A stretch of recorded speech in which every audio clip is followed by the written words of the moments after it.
안녕하세요. 인사이트 코리아입니다. 무려 5,500억 원. 넷플릭스가 2021년 한국 콘텐츠에 투자한 금액입니다. 지난 2016년부터 한국에 진출한 넷플릭스는 5년 동안 7,700억 원을 투자했는데요. 그런데 올해에만 5,500억 원을 한국에 몽땅 투자한다고 밝혀 전 세계를 깜짝 놀라게 했습니다.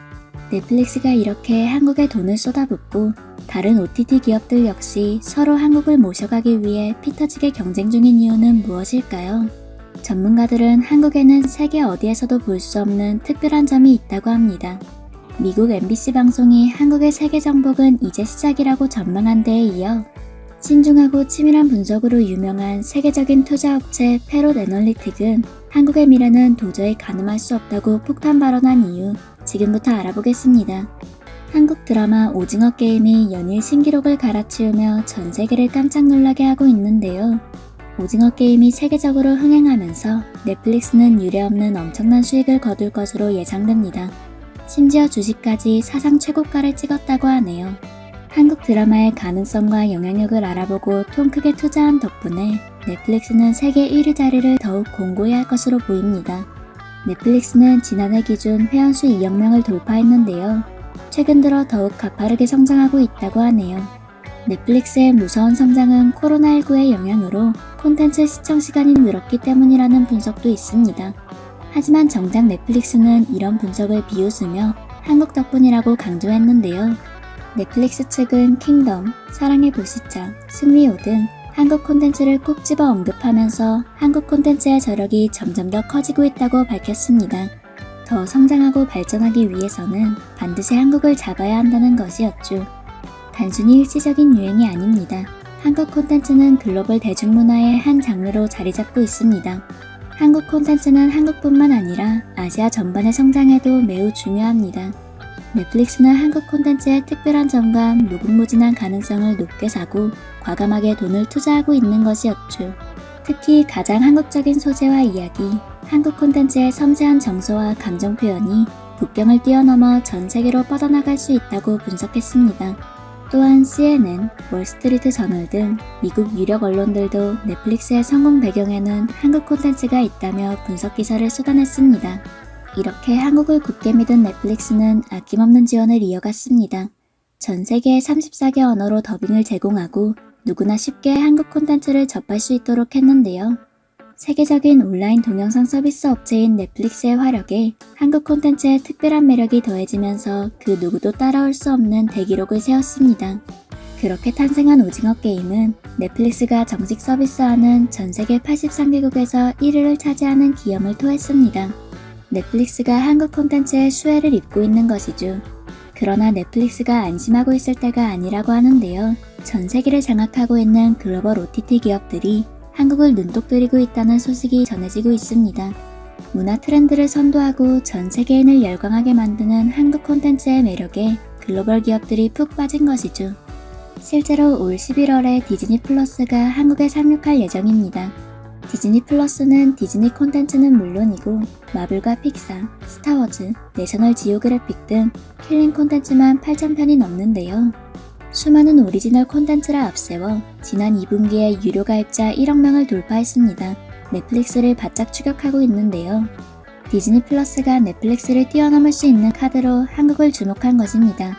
한국 콘텐츠의 힘을 믿고 한국에서 오리지널 콘텐츠를 제작해 전 세계를 정복하겠다는 목표입니다. 세계 OTT 시장에서 치열하게 1위, 2위를 다툴 것으로 보이는 넷플릭스와 디즈니 플러스. 이들은 서로 한국을 차지하기 위해 피터지게 경쟁할 것으로 보이는데요. 여기서 끝이 아닙니다.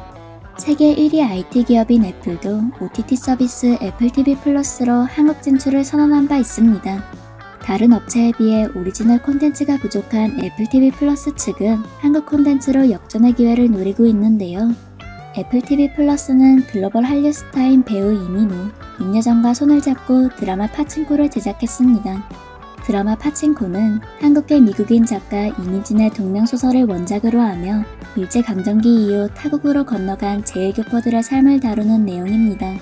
한국 배우, 한국계 작가, 제1교포의 이야기. 이렇듯 애플 TV 플러스의 야심찬 신작은 온통 한국어로 도배되어 있습니다. 그만큼 애플까지도 한국 콘텐츠의 가능성을 믿고 있는 것이죠. 그 밖에도 워너브라더스의 OTT 서비스인 HBO Max, 아마존의 아마존 프라임 비디오도 한국 시장을 차지하기 위해 시동을 걸고 있습니다. 이처럼 전 세계를 장악한 글로벌 기업들이 오직 한국만을 바라보고 있는 상황인데요. 한국인 입장에서 보면 다소 어리둥절하고 의아할 수도 있겠지만 해외 유령 매체들은 콘텐츠 시장의 미래는 한국이다라며 극찬만 쏟아내고 있습니다. 특히 미국 MBC 방송은 이번 오징어 게임의 흥행 비결을 분석하면서 K-팝과 한국 영화, 드라마가 어떻게 세계를 정복했는지 집중 분석했습니다. 지난해 영화 기생충으로 한국 문화의 영향력이 정점을 찍는 것처럼 보였다. 하지만 그게 끝이 아니었다. 오징어 게임이 기생충의 영향력을 넘어설 기세다. 한국 문화가 세계를 정복했다.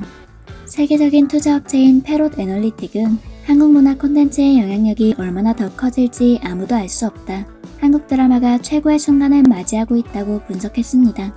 그러면서 현재 미국의 모든 기업들이 한국인이라면 가수, 배우, 영화 제작자, 운동선수 등 직업과 분야를 가리지 않고 되는 대로 다 섭외하려고 애쓰고 있다. 한국 연예 산업의 잠재력이 무궁무진하기 때문이다. 라며 극찬을 아끼지 않았습니다. 한국을 향한 전 세계의 관심과 극찬이 끊이질 않는 가운데 이웃나라 일본과 중국은 배가 아팠던 모양입니다. 오징어 게임의 세계적 흥행이 부러웠던 일본과 중국은 은근슬쩍 빨대를 꽂고 있는데요. 자신들이 가장 잘하는 것으로 오징어 게임에 묻어가려고 하는 중입니다. 일본은 진작부터 오징어 게임이 일본 작품을 표절했다라며 억지 주장을 펼쳐왔지만 그 누구의 동의도 얻지 못했습니다. 또 중국은 짝퉁 오징어 게임을 만들어 떼돈을 벌고 있다는데요.